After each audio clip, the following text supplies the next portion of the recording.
وأخلاقه وصوابه وقربه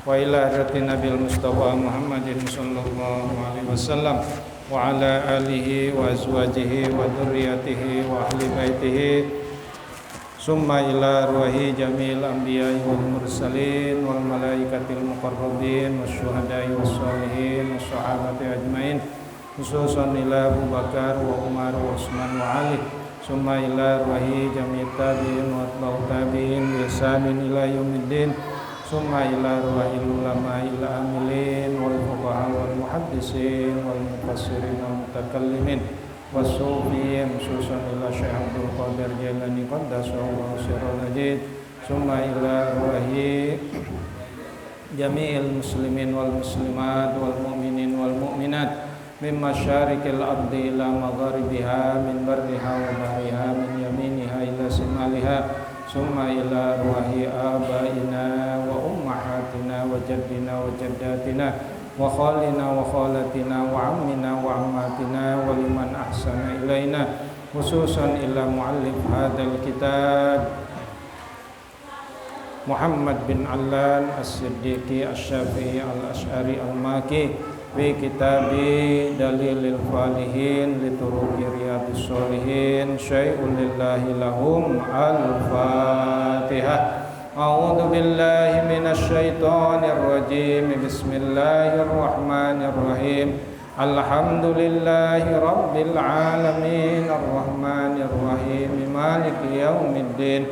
Iyyaka na'budu wa iyyaka nasta'in. Ihdinas siratal mustaqim. Siratal ladzina an'amta 'alaihim ghairil maghdubi 'alaihim waladdallin. Amin. Alhamdulillah wa syukru ala ni'amillah. Malam hari ini kita masih diberikan nikmat oleh Allah, terutama nikmat iman, nikmat Islam dan juga nikmat sehat walafiat. Salawat serta salam semoga tercurah kepada junjungan kita Nabi Muhammad sallallahu alaihi wasallam. Semoga juga tercurah kepada para keluarganya, para sahabatnya, para tabi'in, atba'ut tabi'in dan juga kepada kita semua pengikut setianya hingga akhir zaman. Amin ya Allah ya rabbal alamin. Bapak-bapak serta hadirin yang dimuliakan oleh Allah, malam hari ini kita akan membahas babus sidqi, bab tentang kejujuran, bab tentang kebenaran.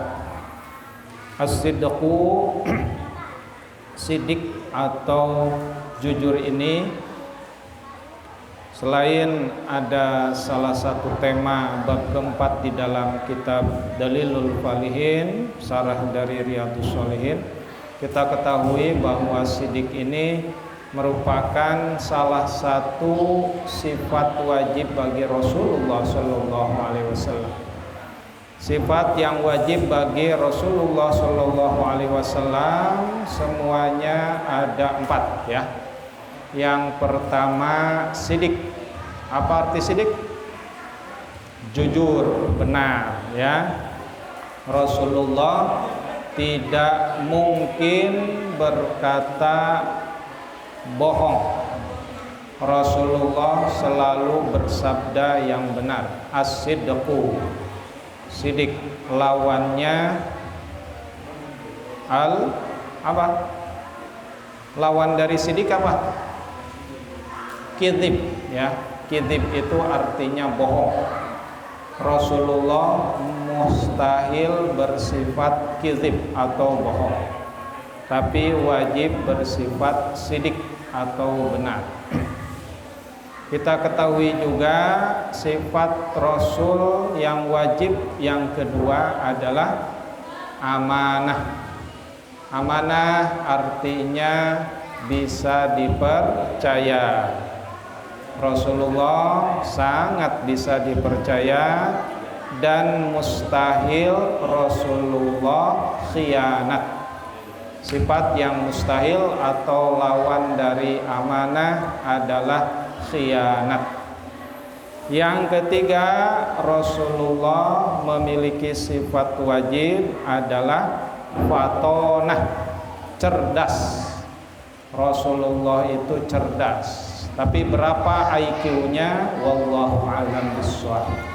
Waktu itu tidak ada tes IQ ya yang dilakukan Rasulullah. Walaupun menurut para filosof, kecerdasan Rasulullah itu akalnya mencapai akal ke-10. Kalau akal kita sampai akal ke-5 ya. Rasulullah itu sampai akal ke-10 karena mampu berkomunikasi dengan Allah. Kalau kita ya nggak bisa berkomunikasi dengan Allah ya. Makanya kata Imam Ghazali disebut dengan aklun mustafadun, akal yang mustafad, akal yang benar-benar tinggi sehingga bisa berkomunikasi dengan para malaikat dan juga langsung dengan Allah Subhanahu wa taala. Yang terakhir, sifat wajib bagi Rasulullah adalah tabligh. Ya. Oh ya, fatonah lawannya apa? Baladah atau jahlun. Ya. Rasulullah wajib memiliki sifat cerdas atau pintar dan mustahil memiliki sifat jahlun atau baladah atau bodoh. Yang terakhir, Rasulullah wajib memiliki sifat tabligh, menyampaikan. Ya, makanya wahyu-wahyu yang diterima oleh Rasulullah itu selalu disampaikan kepada umatnya. Namanya juga Rasul. Kalau Rasul, laki-laki pilihan yang mendapatkan wahyu dari Allah kemudian disampaikan kepada umatnya, itu Rasul. Kalau Nabi, laki-laki pilihan yang mendapatkan wahyu dari Allah tapi tidak ada keharusan menyampaikan kepada umatnya, itu Nabi. Oke, lawan dari tabligh adalah kitmanun, kitman. Ya. Kitman artinya menyembunyikan. Rasulullah Muhammad SAW tidak pernah menyembunyikan wahyu walaupun hanya satu kata atau satu kalimat. Semua wahyu disampaikan kepada umatnya. Bapak-bapak serta hadirin yang dimuliakan oleh Allah, bab yang keempat ini adalah as-sidqu, benar. Di dalam Al-Quran surat At-Taubah Allah berfirman, A'udzubillahi minasyaitonirrajim, Ya ayyuhalladzina amanuttaqullaha wa kunu ma'as-shadiqin. Hei orang-orang yang beriman, bertakwalah kepada Allah, wa kunu, dan jadilah ma'as-shadiqin, bersama orang-orang yang jujur. Ya. Jujur dalam sebuah peribahasa adalah mata uang yang berlaku dimanapun. Kalau bapak-bapak, saudara-saudara punya perilaku jujur, dimanapun akan diterima. Ya, kehidupan bapak dimanapun akan diterima. Ayat yang berikutnya surat Al-Ahzab ayat 35. Bismillahirrahmanirrahim. Was-shadiqina was-shadiqat. Orang-orang jujur laki-laki dan orang-orang jujur perempuan. Ya. Bapak bersikap jujur, insya Allah istri bapak akan jujur juga. Ya. Jadi kejujuran itu harus dimulai dari diri sendiri. Kalau bapak enggak jujur, maka istri pun boleh jadi tidak jujur. Ya. Makanya ibda bin nafsi summa li ghairi. Mulai dari diri sendiri kemudian sampaikan kepada orang lain. Ayat berikutnya, bismillahirrahmanirrahim, surat Muhammad. Falau shadaqullaha lakana khairal lahu. Falau, dan seandainya, shadaqullaha, jujur kamu sekalian kepada Allah, lakana khairal lahu, maka pasti Allah akan memberi kebaikan kepada kamu sekalian, insyaallah ya. Jadi kalau jujur itu dimanapun itu akan dibalas oleh Allah dengan kebaikan. Ya, saya masih ingat dulu waktu masih pelajar mahasiswa, dosen saya bilang kejujuran itu tidak mesti ditutup-tutupi. Tapi orang tukang nyontek, ya, itu pasti nanti akan ketahuan. Nggak apa-apa, jujur, dia nilainya walaupun tidak sehebat orang yang nyontek, tapi dia punya prinsip bahwa kejujuran itu akan dinilai oleh Allah dengan kebaikan. Ya, jadi jangan rugi bapak-bapak yang lagi kuliah, Pak Jalal yang lagi kuliah S3 ya, Pak Jalal. Nanti lanjut ke S4 ya. Harus jujur Pak Jalal ya. Kalau ujian kata dosen jangan nyontek ya, harus jujur. Itu ya.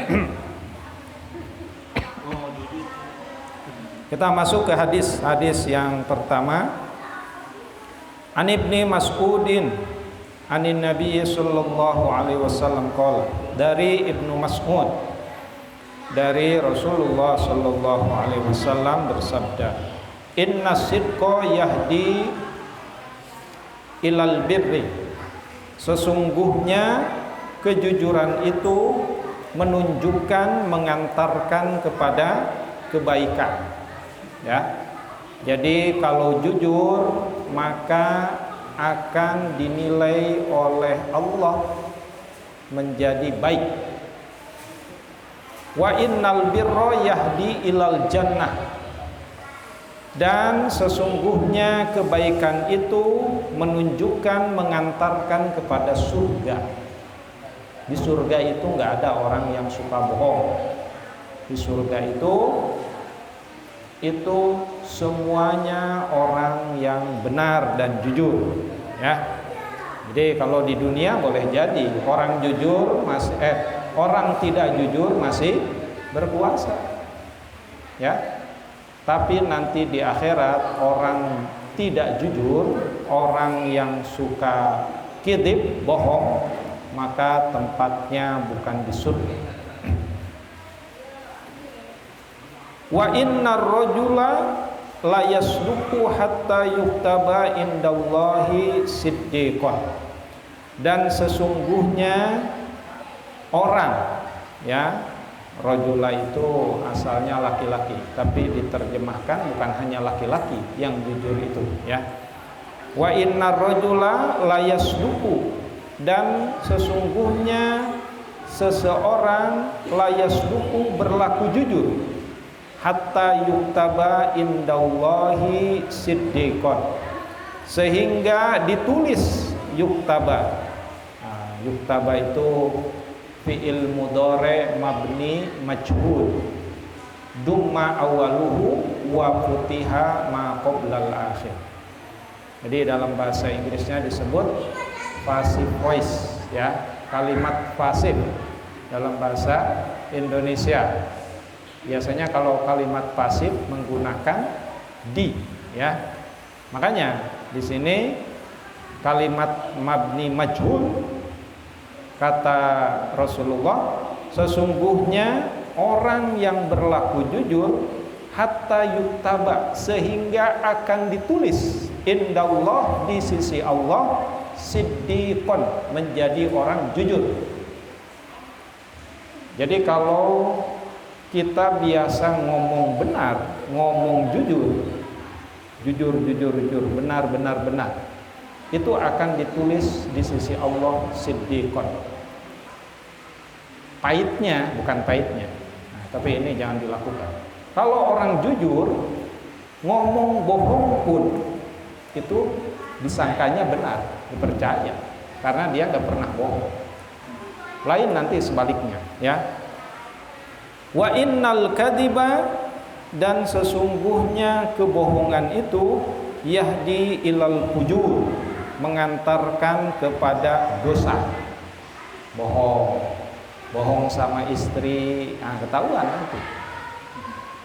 Kata, mau kemana kok nggak pulang-pulang? Lagi rapat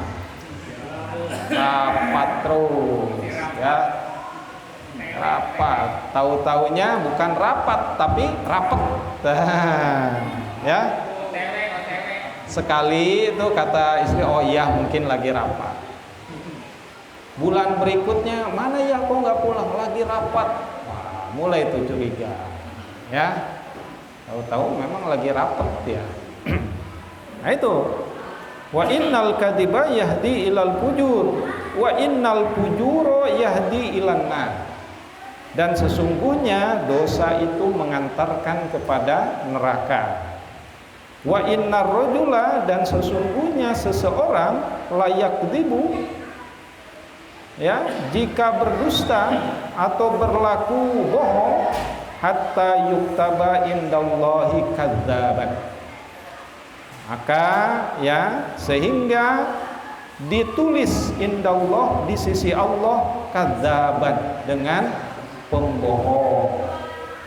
Ya, saya pernah menyampaikan bahwa nun jauh di sana, di sebuah kampung, di sebuah hutan ada perkampungan. Di tengah malam ada orang teriak, "Oi, saya mau dimakan oleh harimau." Orang-orang pada nyamperin, kesian tuh, orang mau dimakan harimau. Tahu-tahu enggak. Loh, kenapa? Enggak, iseng aja. Iseng. Malam kedua dia juga teriak, "Tolong, ini harimau sudah masuk ke rumah." Tahu-tahu masih bohong juga. Malam ketiga dia teriak, tolong. Tahu-taunya memang harimau masuk ke dalam. Orang sudah nggak percaya, bohong. 2 malam kemarin juga kita dikerjain sama orang tersebut. Malam ketiga ternyata memang harimau datang, dan akhirnya dia diterkam oleh harimau sampai mati. Nah, itu resiko orang suka bohong. Orang suka bohong mah giliran dia benar saja dibilangnya bohong. Lain dengan orang yang benar, ya, kepepet dia bohong disangkanya benar aja. Nah ini ya, jadi pelajaran bagi kita, usahakan yang pernah bohong kita niatkan dari sekarang untuk tidak bohong kepada siapapun, ya, pada siapapun. Walaupun nanti memang ada keterangan boleh bohong kepada atau dalam hal tertentu. Apa salah satunya? Bohong kalau mendamaikan 2 orang yang bersengketa, atau mendamaikan suami dan istri yang mau bercerai. Nah, itu mah boleh, tapi bohong yang direkayasa supaya perceraian tidak jadi. Misalkan ngomong ke suaminya curhat ke dia, "Ini benar nggak? Enggak. Itu mah bohong, gak apa-apa." Padahal memang benar. Ke istrinya pun ngomongnya seperti itu. Nah, itu bohong yang diperbolehkan. Dengan tujuan tadi, kalau benar-benar apa adanya, itu bisa jadi suami dan istri memang bercerai. Gitu.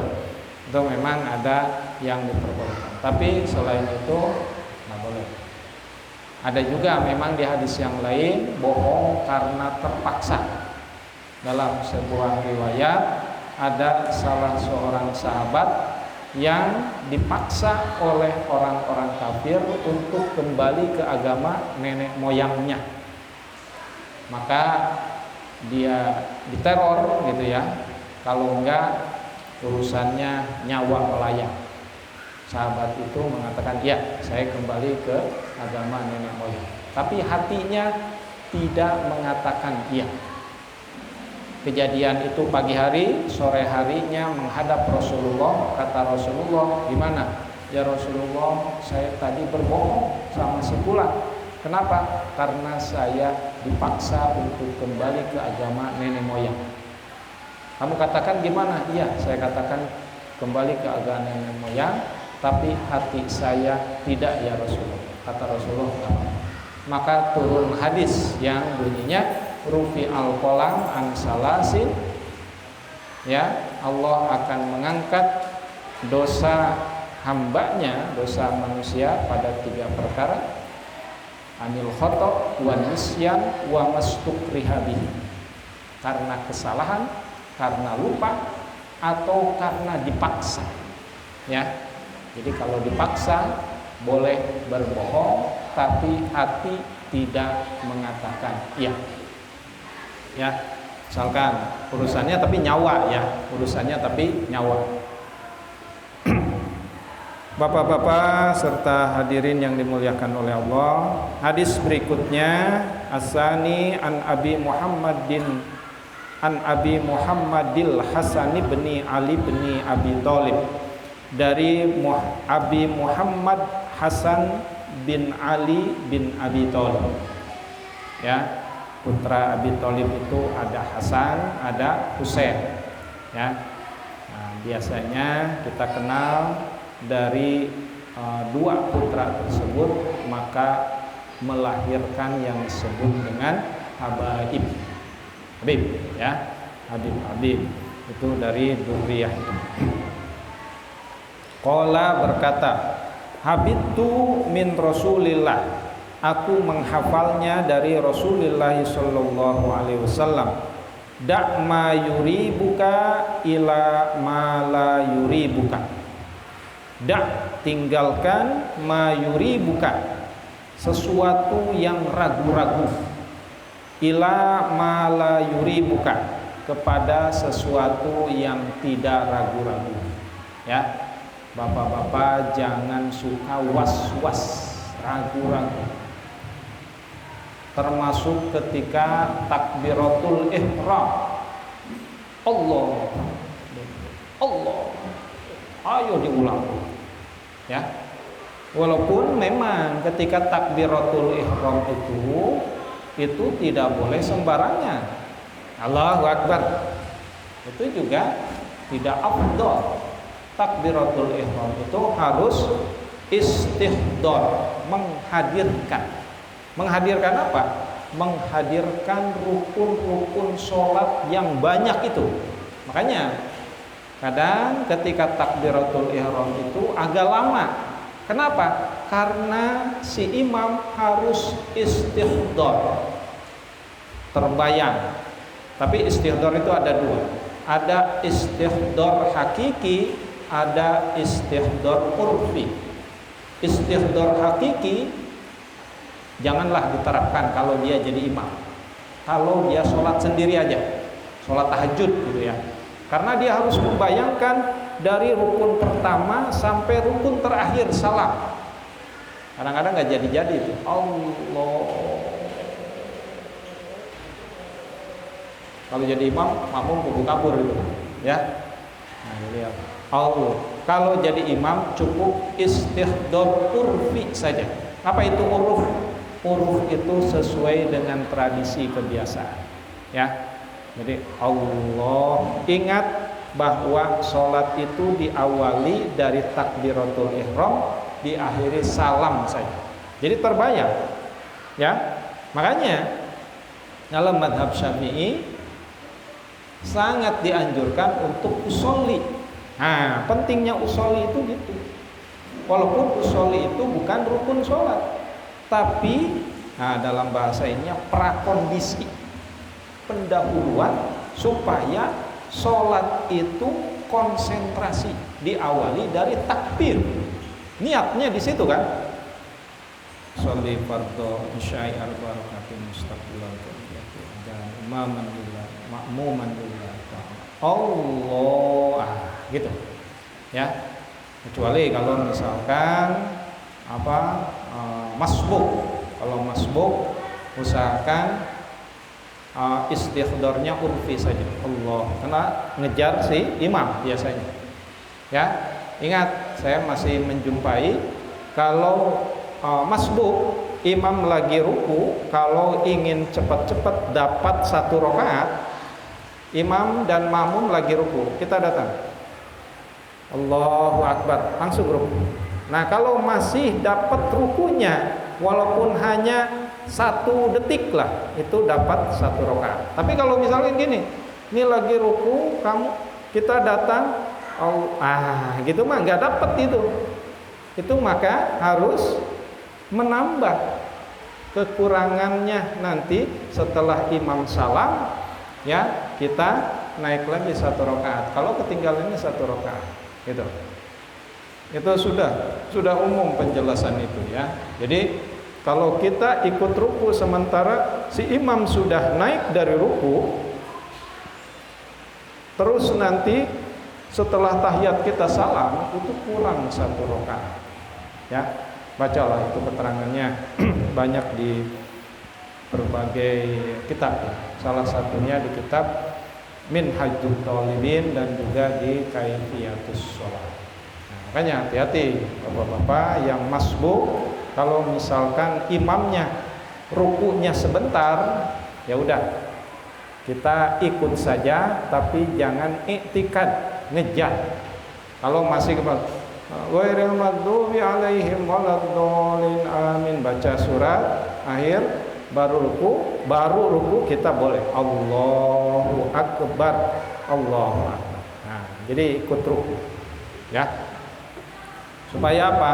Supaya sholat kita tahu ilmunya. Kalau tahu ilmunya tidak tertolak nanti. Kita lanjutkan. Fa inna sidqa tuma'ninatun. Sesungguhnya kejujuran itu membawa kepada ketenangan. Biasanya kalau nggak jujur itu nggak tenang ya. Kita nggak jujur sama istri gitu, itu nggak tenang. Nggak jujur sama seseorang itu pasti nggak tenang ya. Nah, termasuk menteri nggak jujur sama presiden, akhirnya kan sekarang ketahuan, akhirnya digelandang oleh KPK ya. Nah itu wal kadiba ribatun ay roibatun, dan kebohongan itu menimbulkan ketidaktenangan, keraguan-raguan ya. Makanya udahlah jujur aja ya. Kalau lagi ulangan juga udah jujur kan, lebih baik jujur nilai bagus daripada nyontek nilainya jelek ya. Udah nyontek nilainya jelek lagi ya. Nah, mendingan jujur tapi nilainya bagus ya. Ya nggak mesti 100 lah, 95 gitu ya Pak Jalal ya. 95 kan A ya. Hadis yang ketiga, Bismillahirrahmanirrahim. An Abi Sufyana Shahr bin Harbin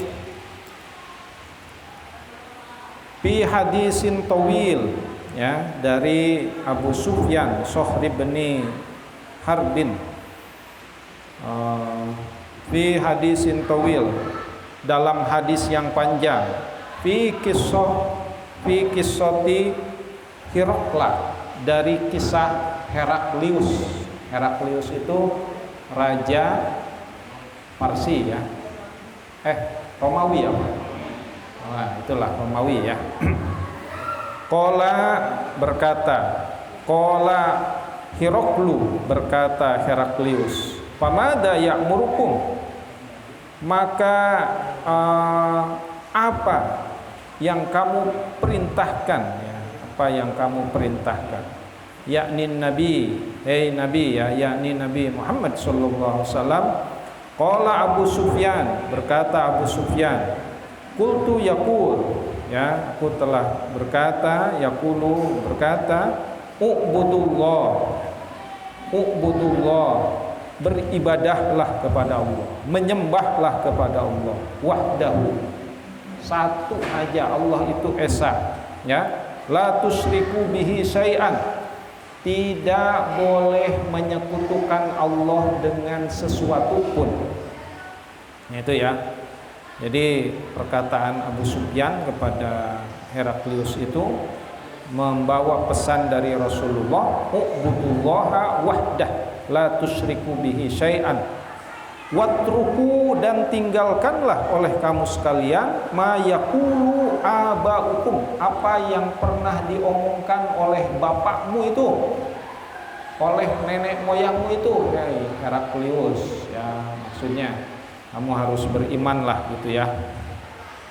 Wa ya'muruna, dan Rasul telah memerintahkan kepada kita semua bisolati, sholat, wasidqi, dan jujur, wal afafi, dan iffah.